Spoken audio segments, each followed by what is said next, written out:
Pozdravljeni! 7. februarja 2020 sem objavil prispevek, kjer sem trdil, da Ferrari v tej sezoni nima več izgovorov. Naštel sem tudi točke, kjer bi se morali, po mojem osebnem mnenju, izboljšati. Kako so se stvari obrnile, vemo, a zanimivo je pogledati v teh deževnih in vetrovnih dnevih, kaj smo pravzaprav pričakovali, kaj se je zgodilo in lahko tudi razmislimo, kaj lahko pričakujemo v prihodnosti.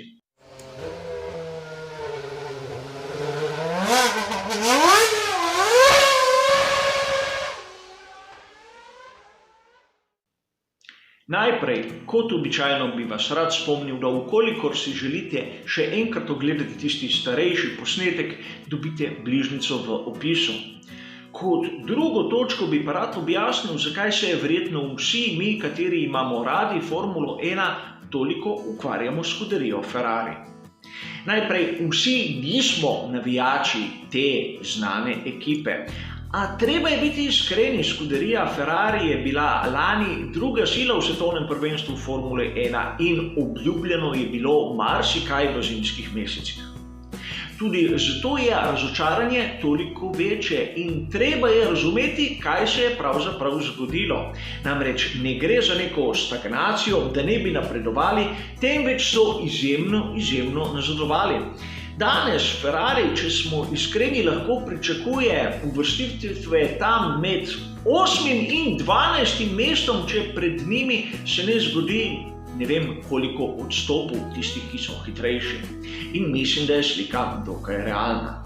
Od dirke do dirke se seveda razmerje moči na štartnem razporedu rahlo spreminja, a mislim, da danes skuderija Ferrari je tam približno, kjer je Alfa Tauri. S to pripombo, da Alfa Tauri v sezoni 2020 je dosegla zmago in to na veliki nagradi Italije, kar je še bistveno bolj boleče za skuderijo Ferrari. V tistem prispevku sem v bistvu izpostavil 5 točk, kjer sem videl, da bi se morala skuderija Ferrari izboljšati, kolikor bi želela konkurirati tovarniški ekipi Mercedes. No, in sedaj nam je malce bolj jasno, kako je lahko tovarniška ekipa Mercedes tudi tako dominantna. S takimi nasprotniki je delo bistveno lažje.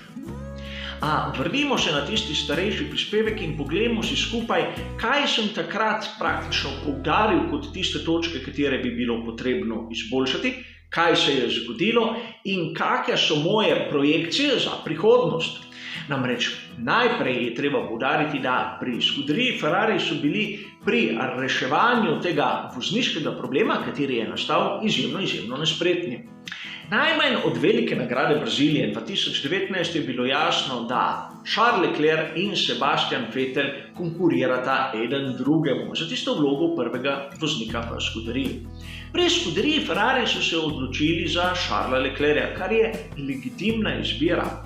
A način, kako so se zahvalili Sebastianu Vettelu, je bil po mojem osebnem mnenju in tudi po mnenju marsikoga drugega bolj pomembnega, izjemno nedelikaten in nespreten.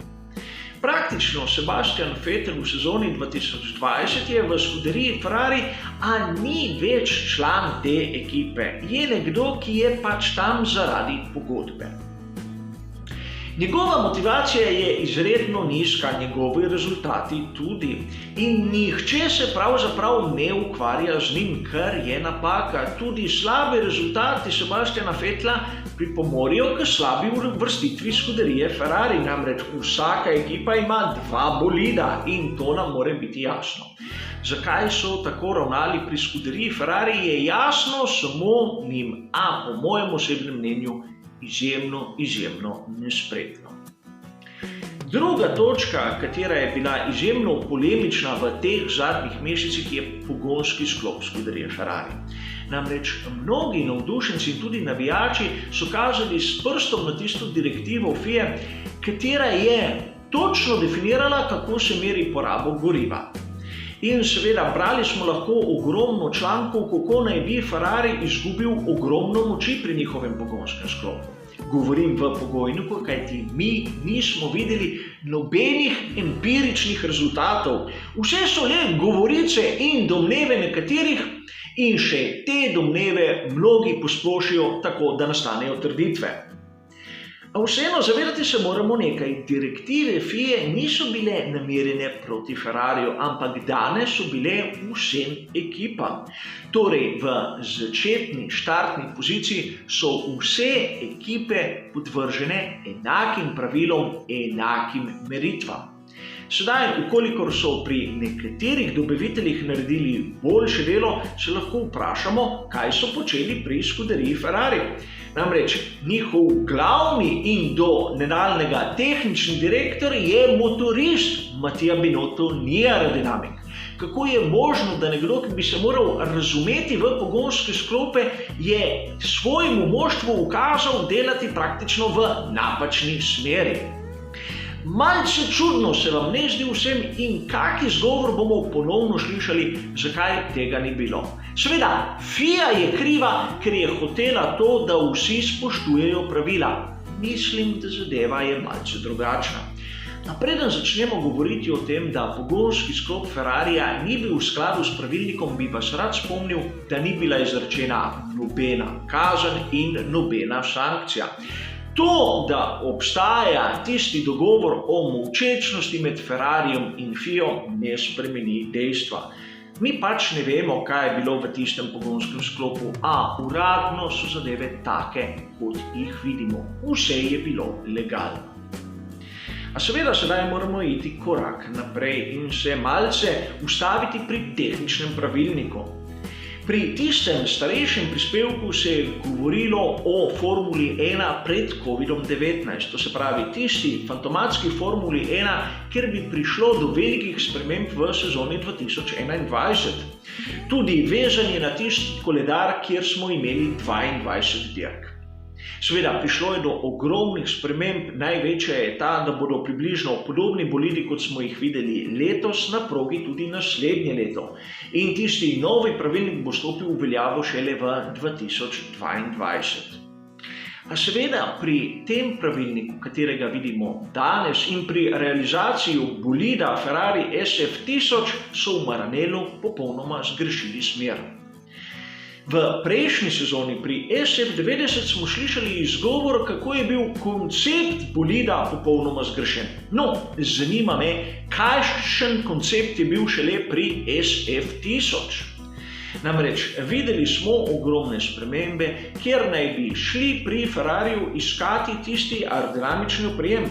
A namesto tega so verjetno pridobili kar nekaj zračnega upora. O tistem aerodinamičnem oprijemu ni ne duha, ne sluha. O tem sem govoril že v preteklosti mnogokrat, a samo malce da vas spomnim. Seveda tudi Simone Resta, kot sem povedal že v tistem starejšem prispevku, je prisoten v ekipi, torej ne morejo govoriti, da niso imeli pravega strokovnjaka na razpolago. Razen če Simone Resta ni strokovnjaka, kaj so nam govorili v prejšnjih sezonah. Mislim, da je situacija res tragična, če pogledamo z tega zornega kota. Izgleda, da ne vejo, kdo kaj mora početi na tistem oddelku, ki se ukvarja z aerodinamiko. Tudi s tistimi razvojnimi deli, katere pričakujem iz dirke v dirko, ni videti kakega napredka, a to je zopet ponavljanje tistega, kar sem že mnogokrat rekel. Problem je v tem, da v naslednji sezoni bomo imeli pri spremembah šasije izjemne omejitve. In izgleda, da je napak na projektu SF1000 toliko, da jih bodo s težavo odpravili, kajti tisti razvojni žetoni so res mala zadeva v primerjavi s tistim, kar je verjetno narobe na tej šasiji. Poleg tega smo pozabili na dve pomembni stvari, o katerih je bilo ogromno govora v tistih prvih mesecih. Najprej slišim izjemno malo glasov o menjalniku Ferrarija SF1000. Ta naj bi imel, po mnenju nekaterih strokovnjakov, kardinalno napako v tem, da ne bi bil dovolj tog. Zaradi tega bi prišlo do nekih tresljajev, nihanj, kar so ugotovili že na zimskih testiranjih, in to naj bi bil eden izmed tistih faktorjev, kateri tudi vpliva na nekonkurenčnost celotnega bolida. A vseeno, da bi slišali, da pripravljajo kak nov menjalnik, nisem zasledil.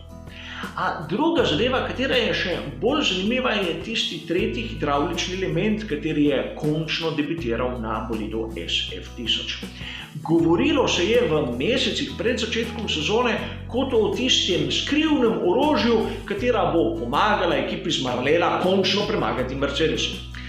No, sedaj smo opazili, da pneumatike na Ferrariju SF1000 še zdaleč ne delujejo tako dobro, kot so delovale lani. In verjetno zasluga tega gre tudi temu tretjemu hidravličnemu elementu na prednjem upekju. Zakaj so šli delati nekaj, kar jim ni prineslo želenih rezultatov, je zopet skrivnost. Pneumatike so istih specifikacij, istih trdot kot lani. Seveda, Ferrari je bil znan po tem, da je imel težave pri doseganju temperatur, a je bil izjemno varčen pri pneumatikah. Lahko je zdržal bistveno daljše stinte s konkurenčnimi časi.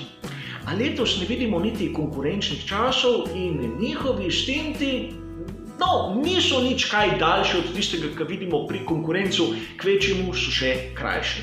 Seveda, forma je tako slaba, da se vse te napake nekako seštevajo in težko povemo, kaj je pravzaprav odgovorno za kako slabšo predstavo. In sedaj se bomo vrnili na tisto, kar je bilo ena izmed najslabših točk v skuderiji Ferrari v prejšnjih sezonah. Strategijo in strategijo. Ker naenkrat ob slabem bolidu zgleda, da to področje se je neverjetno izboljšalo. A problem je nekje drugje. Mi ne vidimo napak, ki jih delajo na komandnem pultu Ferrarija. Namreč ne izstopajo več. Na bolidu, kateri se bori za 11., 12., mogoče 13. mesto, ne vidimo, če so naredili kakšne kardinalne napake, če so koga prezgodaj ali prepozno poklicali v bokse. No, da priznam, v večini primerov sploh ne vidimo, da bi šli v bokse, kajti na televizijskih prenosih kažejo druge ekipe v tistem trenutku. A slišati je, da se v strateškem področju skuderije Ferrari ni spremenilo pravzaprav nič. Še Charles Leclerc naj bi se začel pritoževati. In verjetno je tudi tu eden izmed vzrokov, zakaj so letos tako slabi. Namreč pri skuderiji Ferrari se v tem obdobju ni popravilo nič. Tisto, kar bi se moralo popraviti, se je v bistvu poslabšalo. In kaj lahko pričakujemo v sezoni 2021 in potem v sezoni 2022 in naprej? Sezona 2021 je za mnoge navdušence polna obljub, a moramo biti realisti. Namreč, kot sem že povedal, tisti razvojni žetoni, kateri so na razpolago skuderije Ferrari, so izjemno omejeni. In mislim, da projekt SF1000 ima toliko napak, da z njimi ne bo možno popraviti vseh napak. In najprej morajo ugotoviti, kateri deli so tisti, kateri najhuje vplivajo na generalno sliko. In tu bo velik problem v sezoni 2021 izboljšati tisto, kar smo videli sedaj v sezoni 2020. Seveda, pneumatike bodo zopet iste in dvomim, da bomo videli kakšno kardinalno spremembo. Videli bomo tiste težave, ki jih vidimo letos. Voznik bo Charles Leclerc in kot vodja ekipe bo moral dokazati svoj primat. Carlos Sainz mlajši pa mislim, da bo tudi želel vse nekako pokazati v najboljši luči. Slabim bolidom bo to izjemno težko. Zato bo zopet lahko prišlo do nekega internega boja, katere prve zanetke bomo videli že v sezoni 2021. Zakaj bi se Carlos Sainz mlajši podrejal Charlesu Leclercu, mi ni jasno. Seveda, mnogi v vrhu skuderije Ferrari se verjetno to želijo, a dvomim, da voznik Formule 1, kot je Carlos Sainz, bo na to pristal. Tudi v McLarenu, kjer je favoriziran Lando Norris, se ni dal in je dosegel bistveno boljše rezultate. A problem je tista sezona, ki prihaja na to, tista 2022. Če nekako odpišemo sezono 2021, kaj lahko pričakujemo, ko bo vstopil v veljavo novi pravilnik? Namreč isti inženirji, ki so bili sposobni napraviti SF1000, bodo delali na tem projektu tudi v sezoni 2022 in bomo si prepričani, da bodo oni opravili takrat bistveno boljše delo, kot so jo sedaj. Sam v to ne verjamem. Namreč lepo se je spominjati tistega obdobja, ko je Michael Schumacher zmagoval kot za šalo. Treba je biti iskreni, takrat so pri Ferrariju zakupili 80% tehničnega osebja ekipe Benetton. In tudi to je pripomoglo k tistim fantastičnim rezultatom. Sedaj so vse tiste, ki so imeli rahlo drugačno mnenje od tistega splošnega, dobesedno ognali, a tudi o tem smo govorili že dostikrat. Tako da težko verjamem, da se bo prvič kdo skušal sploh približati skuderiji Ferrari, kajti noče priti v konfliktno sredino, in drugič, tudi tržišče je nekako brez zanimivih kadrov na razpolago. Tako da situacija za skuderijo Ferrari ni rožnata tudi v tem novem obdobju od leta 2022 naprej. Brez skrbi, tudi ta posnetek bo ostal online in ko bo prišel čas, si bomo skupaj ogledali, kaj se je v resnici zgodilo. Do takrat pa hvala za vašo pozornost in seveda nasvidenje.